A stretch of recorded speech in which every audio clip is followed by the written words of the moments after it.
In Texas, Joshua Garza had the opportunity to get vaccinated but didn't, something he now regrets after contracting COVID, spending 4 months in the hospital, and having a double lung transplant. Everybody needs to look at the facts. If I knew what I know now, I would have definitely went through with the vaccination. Like I said, I felt like I was doing enough, but it wasn't. But we now have this Delta virus, and people I've talked to have said it's a little bit more worrisome. It's actually been defined by the CDC as a variant of concern. It is about 60% more transmissible than the previous record holder, which is the Alpha variant. And it also, according to a Scottish study that just came out a few days ago, seems about twice as likely to put you in the hospital. Here in the U.S., it's coming up quickly. It's about 10% now of the isolates. And people are predicting, based on the shape of that exponential curve, that by August, this will be the dominant strain. Just last month, the Delta variant made up just 2.7% of all COVID cases. What makes the strain more dangerous is that it's accumulated several mutations that allow it to transmit more efficiently from person to person. So when you're in a situation where there is a group of unvaccinated individuals or a county where the vaccine levels are low and there's not much natural immunity, this can really take off. Some states with lower vaccination rates seeing a nearly 20% increase in COVID cases over the last 2 weeks.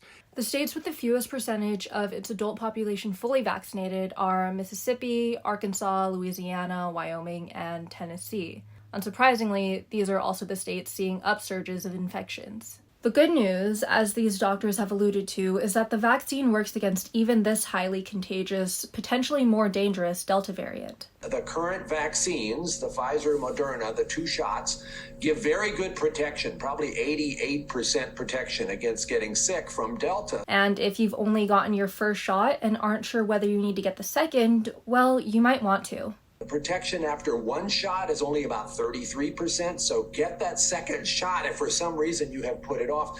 With President Joe Biden's goal of 70% of the country getting at least 1 dose by July 4th, it looks like numbers will fall just short of that. Hey everyone, I'm Alyssa Bernardino.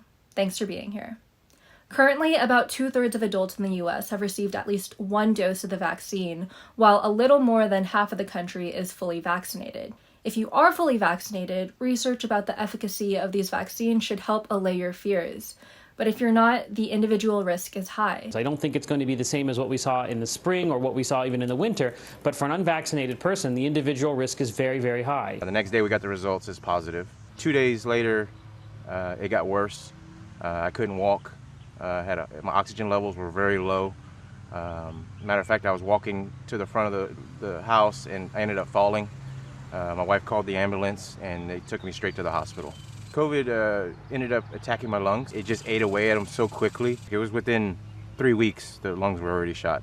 And at that point they approved me, put me on the list, and 3 weeks later I had the transplant. Of unvaccinated people, 22% are probably or definitely getting vaccinated. 29% are unsure, leaning no, and 46% are definitely not going to get vaccinated. To those who aren't in the definitely not camp, to those who are still on the fence, the message that these doctors are sending are for you. And listen, America, we have a chance here not to have another big surge, and Delta's the threat for that. Roll up your sleeve, it's time.